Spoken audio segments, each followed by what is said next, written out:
Olá, muito bom dia a todos. Saúdo aqueles que estão celebrando o Dia do Futuro e aproveito também para parabenizar aqueles que organizaram então essa sessão de live, as nossas queridas fluxonomistas, que, como economia do futuro, nós já olhamos para frente tentando então co-criar esse futuro. Extremamente importante a celebração dessa data e principalmente as nossas ações nesse sentido. Bom, eu sou Helena Siqueira Dornelas, eu sou economista de formação e, segundo a nossa querida Mônica Lam, eu sou também uma pontifex, aquela que constrói pontes entre a economia tradicional e as novas economias, passeando pela economia solidária, dada a minha experiência, ao longo da minha vida profissional nesses segmentos. Bom, eu vou falar de economia e antes mesmo de entrar no assunto, eu gostaria de esclarecer um pouco a respeito do conceito, porque toda vez que a gente fala de economia, vem aquela ideia, de dinheiro, ativos, patrimônio, ganhos, não é? E não é isso, ou pelo menos não é só isso, tá certo? Porque, assim, se a gente entrar no conceito, na etimologia da palavra, a gente vai ver que é a gestão da casa, né? E casa pode ser a nossa casa, a nossa cidade, o país, o planeta, tá certo? Porque a economia é uma ciência que surgiu partindo do pressuposto que os desejos são infinitos, mas os recursos para atender esses desejos são escassos, não é? E aí também vai aquela questão, que tipo de desejos? Qualquer um, né? Desde aquelas nossas necessidades básicas, lá da pirâmide de Maslow, quem conhece? Tá certo? Necessidades de sobrevivência, de segurança, de autoestima, até chegar lá no topo, que é a necessidade de autorrealização. E para isso a gente precisa, assim, de produtos, não é? De bens, de serviços. Então é uma ciência que surgiu no sentido de planejar e definir as prioridades de produção, né? Tipo, o que produzir, como produzir, para quem produzir, né? Quando será essa produção? Então, nessa minha fala, eu gostaria de dar esse recorte do processo produtivo, não é? Nós vamos fazer essa observação nesse setor da economia, não é? A produção, porque sim, nós precisamos desses bens e desses serviços, e a gente percebe isso desde a época mais remota.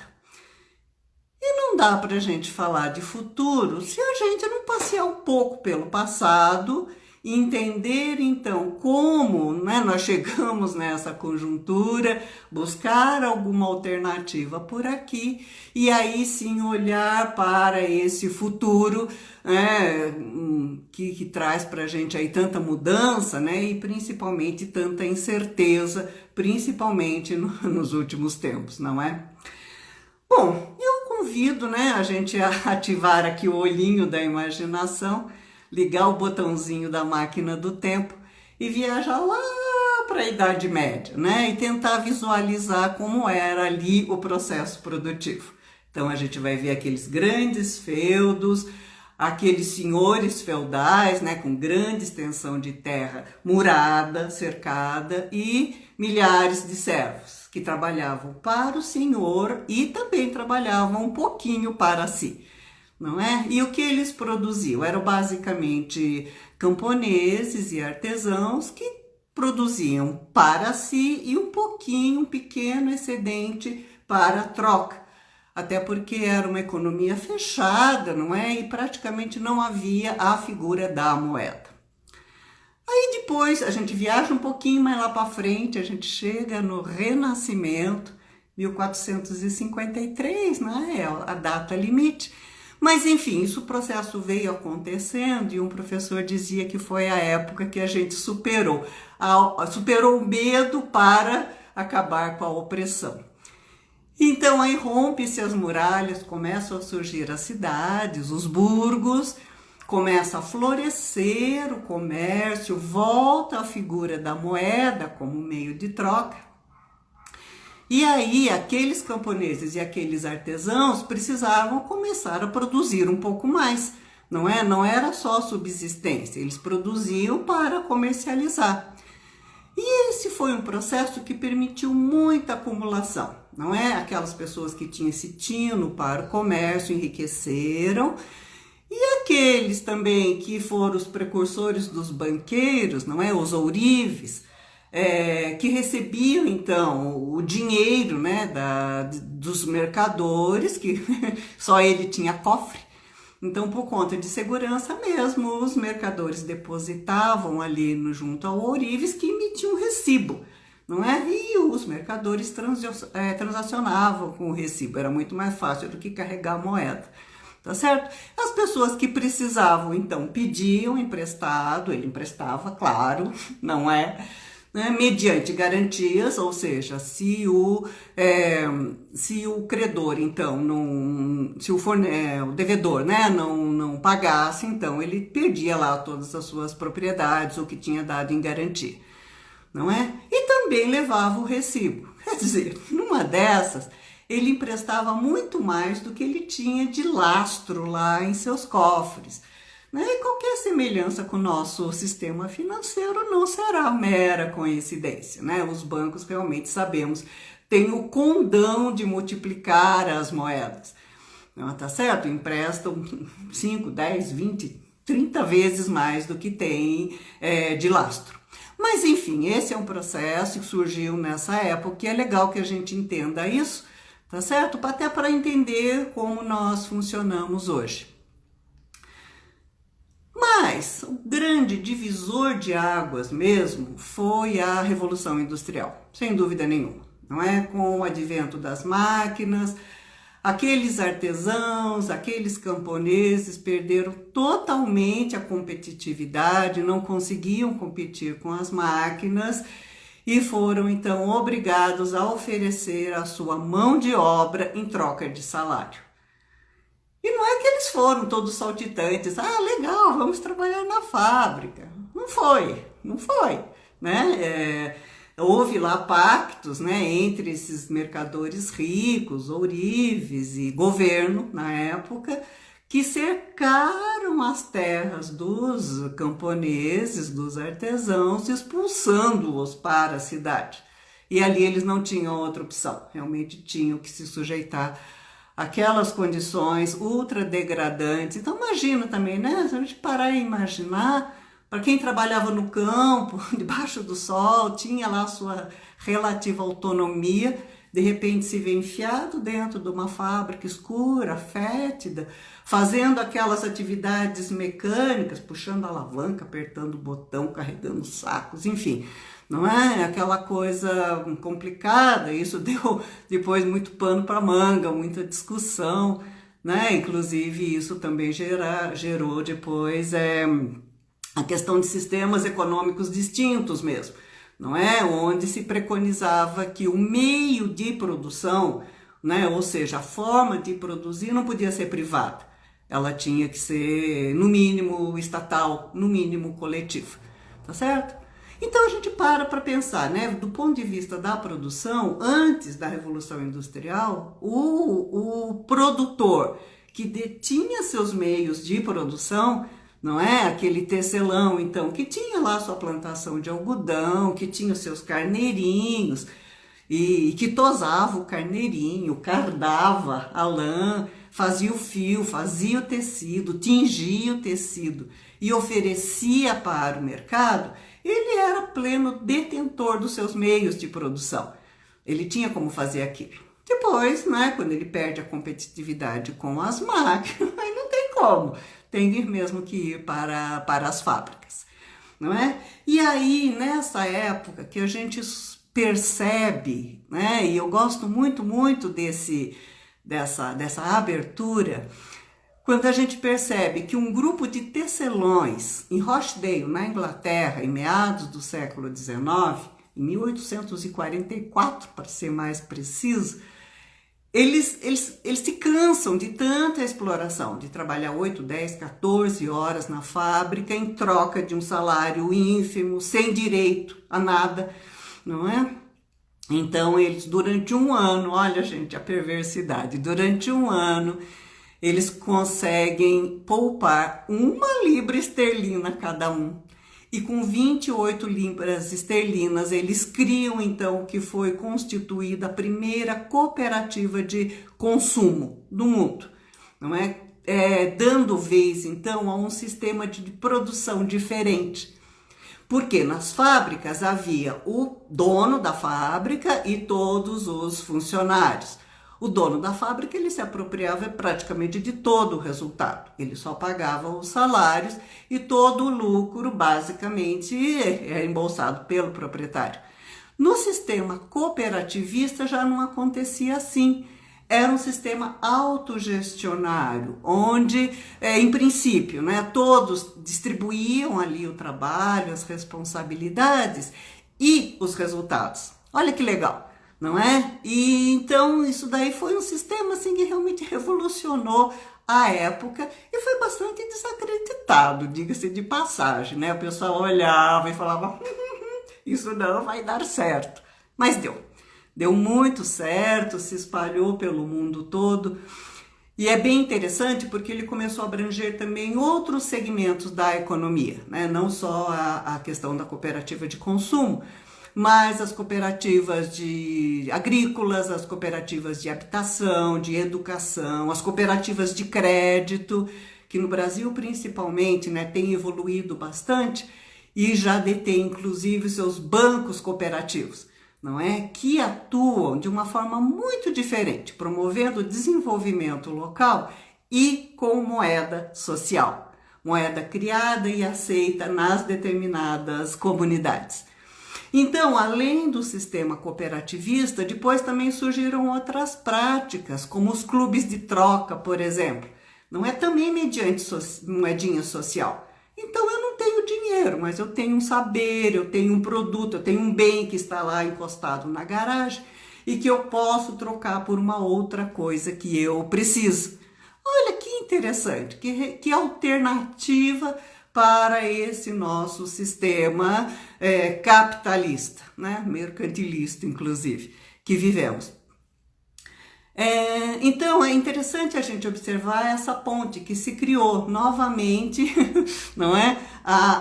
O medo foi superado pela opressão, não é? Ou seja, né, as pessoas não suportaram mais a opressão das fábricas e criaram, então, uma outra alternativa, não é?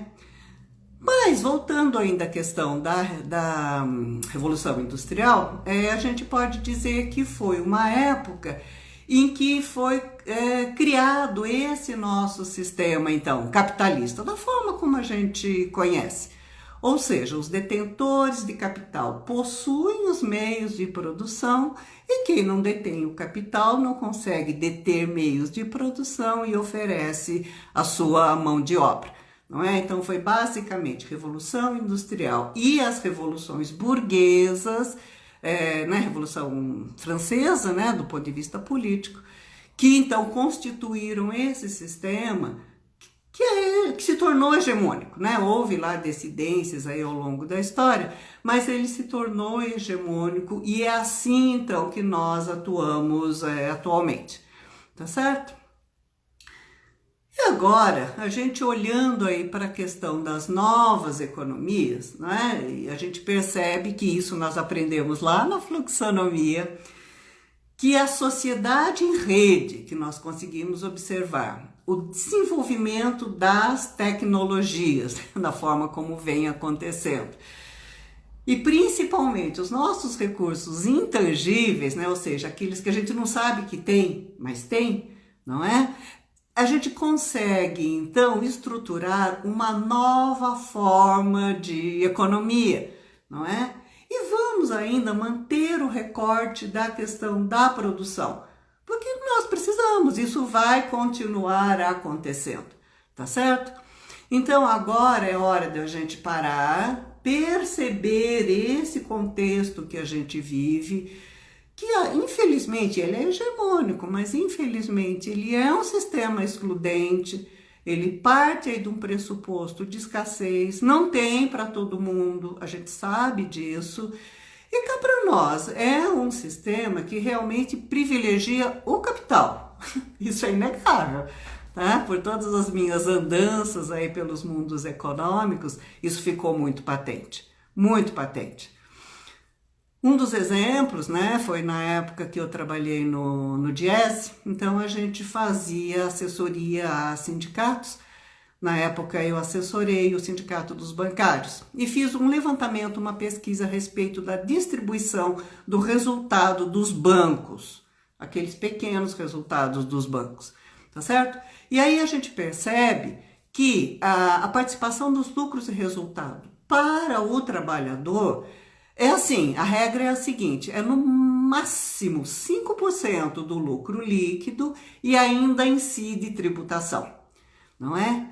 Agora, já para o acionista, é no mínimo 25% do lucro líquido e não tem tributo. Tá certo? Quando eu soube disso, eu me espantei, perguntei inclusive para o advogado, mas por que? Como assim? Não é o mesmo lucro que já foi tributado? E ele falou, sim, é o mesmo lucro, mas é a lei, tá certo? Então a gente percebe que há realmente uma perversidade nessa dicotomia capital-trabalho.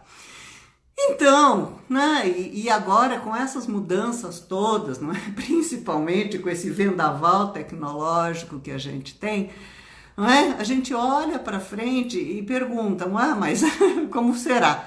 Não, tá certo? Então, acho que é importante a gente pensar nessa questão, assim, que realmente, pelo menos é a minha análise, eu gostaria de compartilhar. Eu penso que essas novas práticas produtivas, essas novas formas de relacionamento econômico, primeiro, traz acessibilidade. Espero piamente que traga desconcentração, tá certo? E que realmente a gente mude um pouco o nosso olhar, a gente consiga romper um pouco com o mecanismo capitalista que é muito introjetado, está muito introjetado. Na época que eu passeava mais pelas cooperativas, a gente via pessoas procurando as cooperativas, perguntando, né, quem era o patrão, qual era o trabalho, né, qual era o salário, sabe, sem se dar conta, sem conseguir entender que aquele era um empreendimento associativo, ele seria sócio, ele também seria dono, não é? Ele não ia responder para um patrão, tá certo? E agora a gente vê também nas novas economias um pouco essa, eu diria essa confusão, não é? Nós estamos tendendo para o novo, mas ainda com uma mentalidade do passado, não é? Eu gostaria só de falar a respeito, primeiro, da acessibilidade, né? Eu diria que eu sou um exemplo vivo disso. Há uns 25 anos atrás, mais ou menos, eu tentei publicar um livro. Eu era, inclusive, conhecida, né, da dona da editora, tinha ido viajar com ela. Nós fomos até a Índia num grupo. Eu escrevi o livro, apresentei e depois de alguns dias ela me ligou meio sem graça, falou, não, sabe o que acontece? O teu livro é muito legal, mas ele não tem pegada comercial, então nós não vamos publicar, tá certo? E eu lá fiquei com toda a minha frustração, trouxe aqui debaixo do braço. E agora, né, com essas possibilidades, né, olha a gente aqui conversando à distância dessa forma, não é? Mas com essas possibilidades, desde 2019, eu já tive a possibilidade de publicar os 2 livros, né? A Economia Colaborativa e a ponte entre a economia tradicional e as novas economias, numa forma de uma autopublicação. Isso foi muito legal, né? Dá a sensação de muita autonomia. Uma outra questão também foi a respeito de um programa que eu tive numa TV comunitária lá em São Caetano, também mais ou menos na mesma época. Era um programa de entrevistas teatralizadas, e aí então eu tinha que levar, além do convidado para a entrevista, tudo mais, não é? Toda a decoração, tapete, quadros, vasos, porque a televisão era muito pequenininha. E ainda tinha o custo da gravação e da veiculação. E agora veja só, a gente com o celular, com esses canais que tem, a gente consegue transmitir as nossas ideias ao mundo, tá certo? Sem então aquele peso todo. Que interessante isso. Então acho que a gente precisa conhecer e se apropriar disso.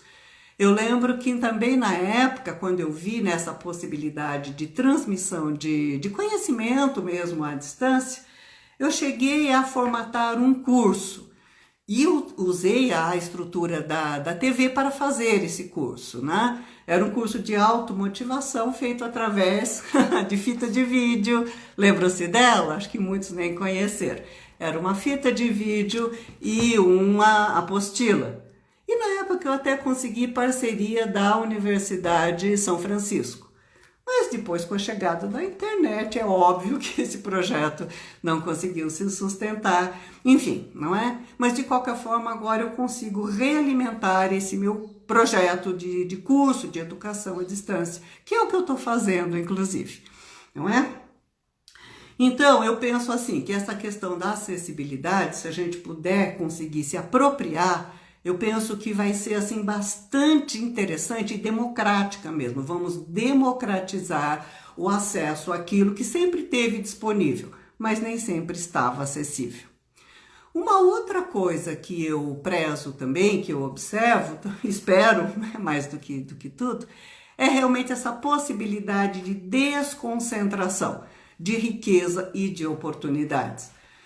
O professor Ladislau Dalbor, no seu livro fantástico, né, A Era do Capital Improdutivo, onde ele faz uma crítica severa ao sistema financeiro, porque ele diz que o sistema drena aí a nossa economia, e é verdade, não é? Ele fala a respeito do perfil de concentração de renda que nós temos hoje. Ele fez vários levantamentos e sintetizou da seguinte forma: 8% da população do mundo detém 86% da riqueza mundial. Não dá para ser feliz, né? Quando 8% detém 86% da riqueza mundial e, obviamente, tem lá uma concentração de poder, de tomada de decisão que vai em busca de interesse, né, desses ricos e poderosos e muitas vezes em detrimento à grande maioria da população. Né? Eu espero que realmente as novas economias nos permitam, então, dada essa acessibilidade, que a gente comece a desconcentrar, diluir um pouco mais a questão da riqueza e das oportunidades. E uma outra questão que é importante a gente colocar também é a respeito da nossa sustentabilidade, não é? A gente diz que o sistema deu muito certo, o capitalismo deu muito certo, mas deu muito certo para quem, cara pálida? Hoje a gente vê que nós já estamos no topo, né, do limite aí da nossa sustentabilidade.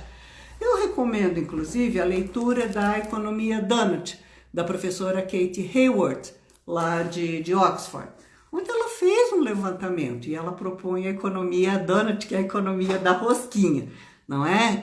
São estudos econométricos através dos quais ela aferiu que dentro do limite da rosquinha nós temos infinitas necessidades humanas básicas que deixam de ser atendidas quando você atua aquém.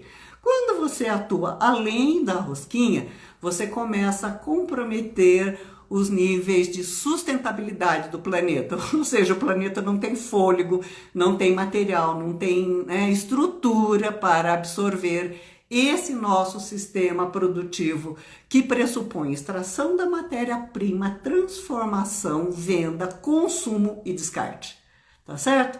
Então a gente não tem ainda a prática da economia circular, ou seja, com o reaproveitamento desses insumos, dessas matérias-primas, dessas embalagens, não é?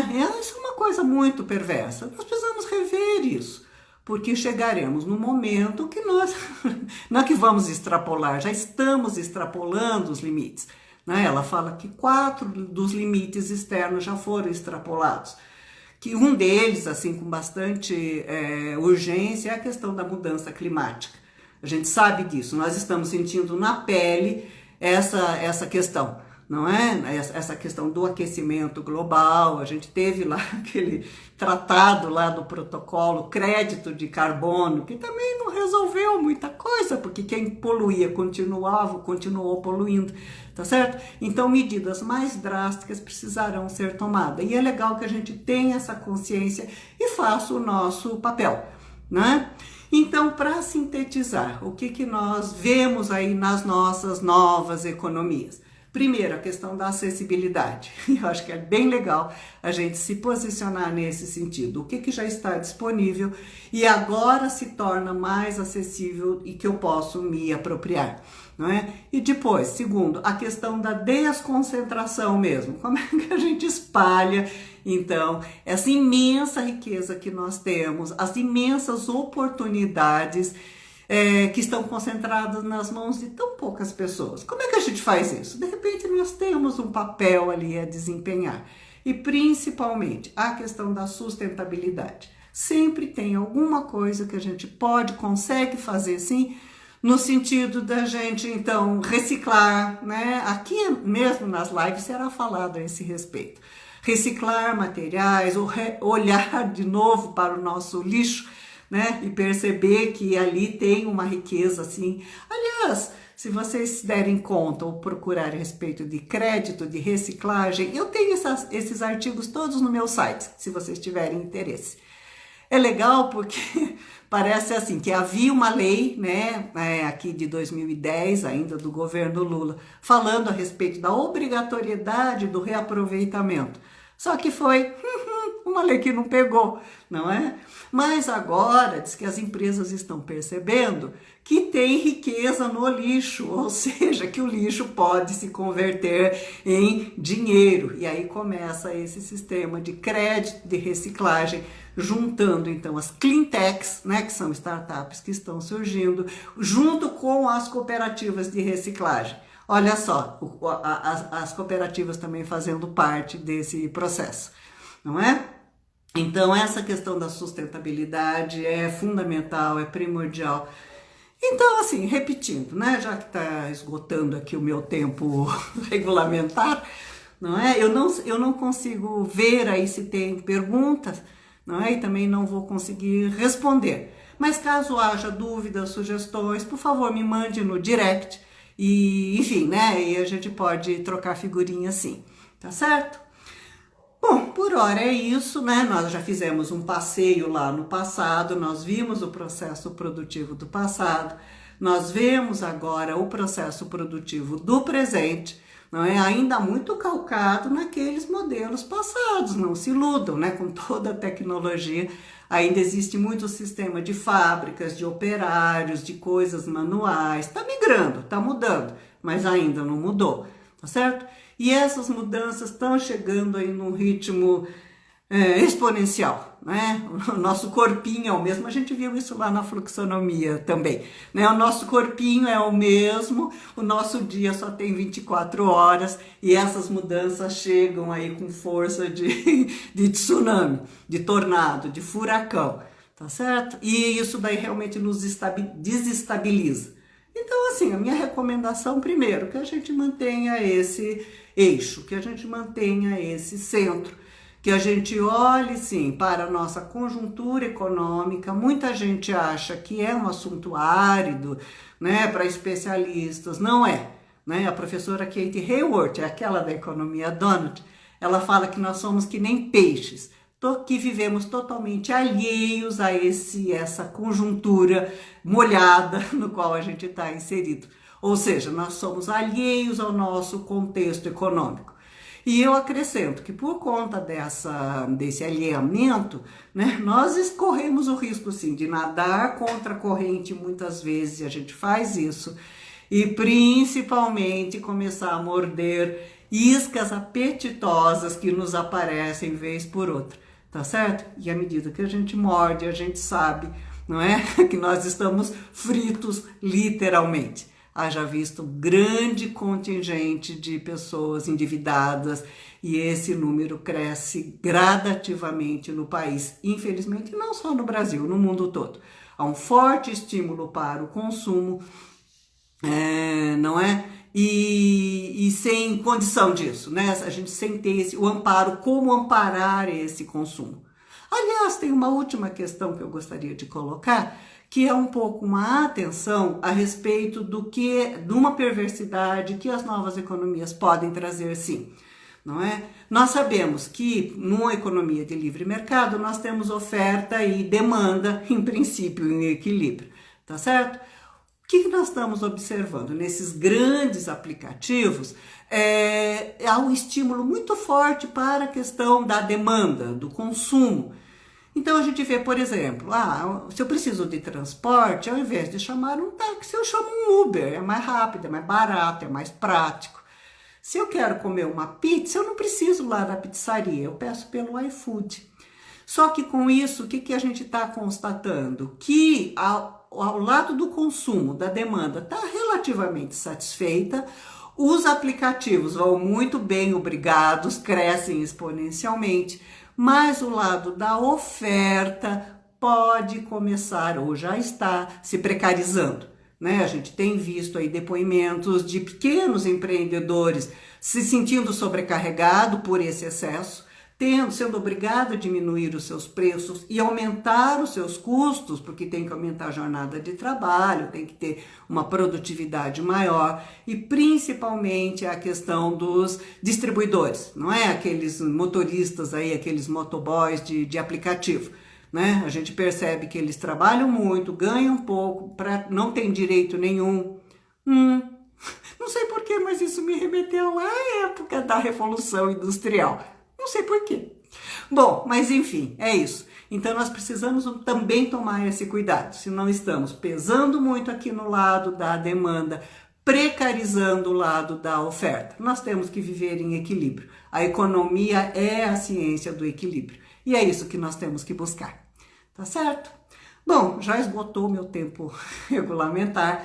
Agradeço imensamente a participação de todos. Infelizmente eu não consegui ver os comentários, mas repito, qualquer sugestão, observação, pergunta, por favor, coloque lá no meu direct. Tá certo? Agradeço imensamente. A nossa programação continua, vai até as 21h30. Tem muita coisa boa para rolar. Espero que vocês consigam prestigiar. Um grande beijo. Tá certo? E a gente se vê numa próxima oportunidade. Até lá!